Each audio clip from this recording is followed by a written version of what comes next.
Gosh, 9 years pet sitting professionally. And then I've been doing this pet sitting industry since 2005 as a teenager, which is crazy. And the things that I've learned and the things that I wish I knew when I started, or maybe I'm sure there's things I wish I knew that I still don't know because, constant evolution of life, right? So before we get started, my name is Amber Van Denzen, owner and founder of Attaboy Animal Care, located in Central Florida, veterinary nurse of 13 years, certified professional pet sitter, and degree of animal sciences. Not like anyone cares, but it's there, ain't it? So let's get started on what I wish I knew before I got into the pet sitting industry. Any industry you work in, obviously, there's always going to be like secrets and subjects that you didn't know about until you started working it, whether it was veterinary, whether it was nonprofit, whether it was sales, whether it was whatever, right? So things I wish I knew. Let's go down the list. First of all, I truly believe the original pet sitting industry really screwed us over as modern day pet sitters because we set the bar too low. So it makes pet sitting nowadays even harder because we're digging ourselves out of a pit of expectations and financial lows.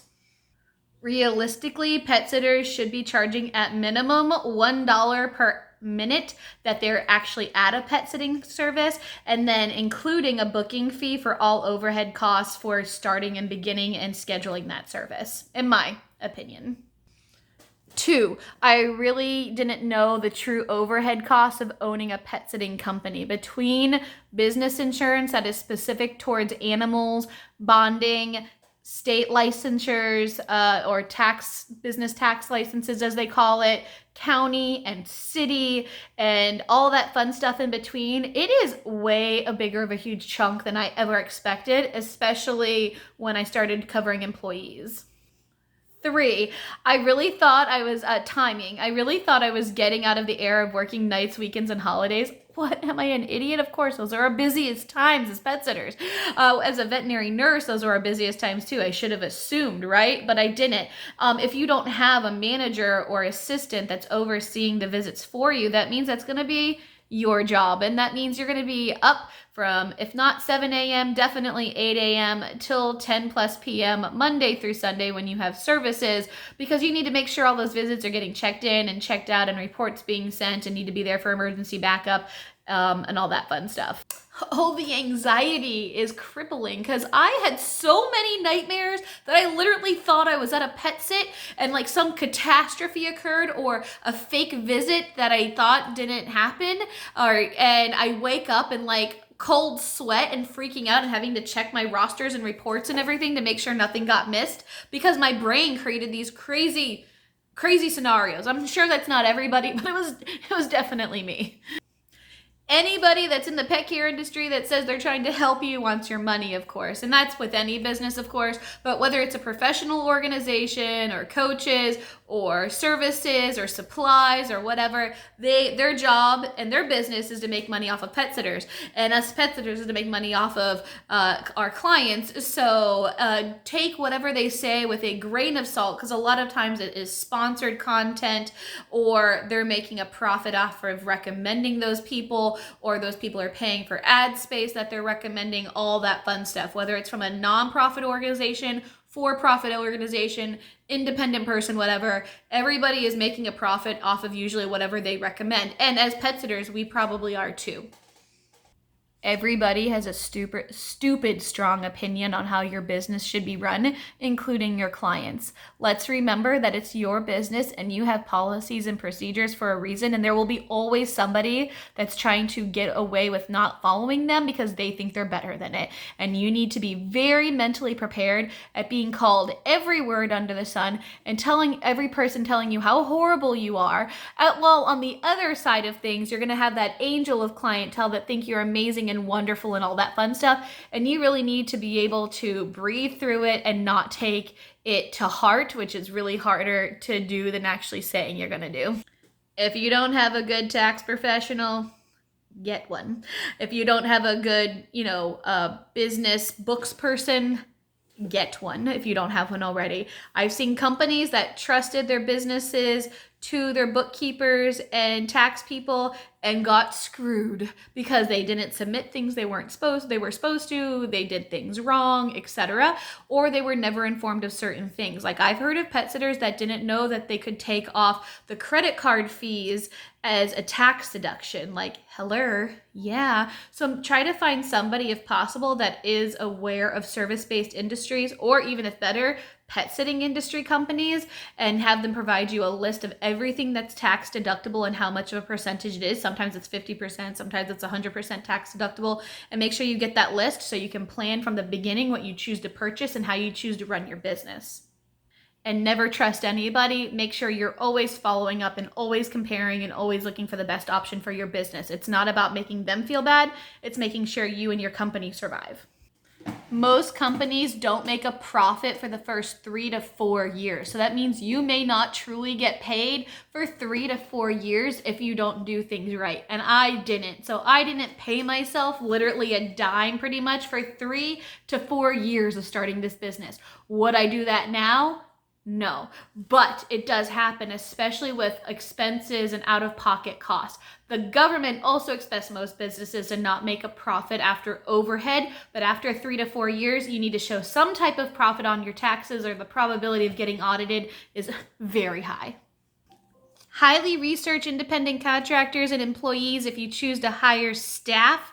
It's a big hot topic. My personal opinion is hire employees. If you're curious, I can make a video about it, but I've done both. Employees, just employees. Connect with other pet sitters. Professionally and personally as much as possible. These people are the only people that truly know what owning a business is like, and try to find them, because let's be real, we're really chill people, most of us. We're just humans, and one person isn't usually better than another, and pretty much every pet sitter I've met is totally chill with connecting and chatting about our businesses, especially when we're not in competing areas, because honestly, there's plenty of dogs, and I always boast comrades over competition 100%, because I can't do them all, nor do I want to. And usually it's easier to figure out what they're doing. And if you guys can share ideas, hints, and tricks, things that come to them naturally, things that come to you naturally, it'll ultimately make our industry better as a whole and ourselves. One size does not fit all, okay? Like, you know what I'm talking about? Because not every client is for every business, and that is okay. I always recommend you create a fake client in your brain, what they look like, what they sound like, where they live, what types of pets they have, and truly tell yourself what you want your company to truly focus on. And that really will make it the best possible option and success for your company. Not everybody is meant for your company, and you trust me, you don't want them all. I've seen the worst of the worst. Oh, the stories I can tell. But look at even your favorite clients and say, how do I get more like that? And those are the clients that you say yes to. And make it an application process of some sort for clients to apply to be clients of yours, or make it a bunch of hard stops that if they don't get to that certain point, you're not going to allow them to be clients moving forward. And it's okay to fire clients. It's okay to fire clients. We fire at least 1 to 2 a year, guaranteed. And last but not least, your mental health matters. You matter. Yes, this is for money. Yes, you have your motives and goals. Yes, it's for the animals as well. But if you feel yourself sad, depressed, angry, frustrated, unable to cope, and ultimately failing potentially at the job, or your personal life is failing because of the job, you really need to take a step back and reevaluate whether how you can change this company to make it fit so you can be happy and healthy, and your family can be happy and healthy, and you can do everything you need to do while still doing this business, or not be in this industry. It is not an easy industry. We're dealing with living, breathing creatures which have opinions. We're dealing with humans that have opinions, and we're getting into private lives by going into their private homes. It takes a toll on everyone, and everyone in a different way. This is not worth dying over. This is not worth being depressed over. This is not worth being sad constantly over. Nothing is. And ultimately, if it comes down to living or not living, choose living, always. And choose yourself, always, and choose your family and the things that matter most to you always. We are humans and we only live so long. We have people that are dying every day because of crazy scenarios, things we can't even impact. We take risks every day just getting into our car and driving down our street. We can live to 20, 30, 40, or maybe if we're lucky, even beyond. But remember, we only have an infinite amount of years, an infinite amount of miles in our life, and enjoy those moments, because without them, why did we actually live? And that was really rough and hard thing to end on, but it is true. Ultimately, I always say happy pets, happy people. That is my goal for my company, and that is my goal for myself. And yes, if the majority outweighs the other, then we need to reevaluate. But those are the things I wish I knew when starting this company. And those are the things I wish I knew when I started pet sitting. Would I do things differently? Yes. Did I learn and grow from it? Yes. Is it a little bit easier because there's thousands of pet sitters out there and national organizations and connections and social media that can connect you? Yes. Take advantage of that. Have a great time. Make some good cash. Enjoy those animals as much as possible, and talk soon. Bye-bye.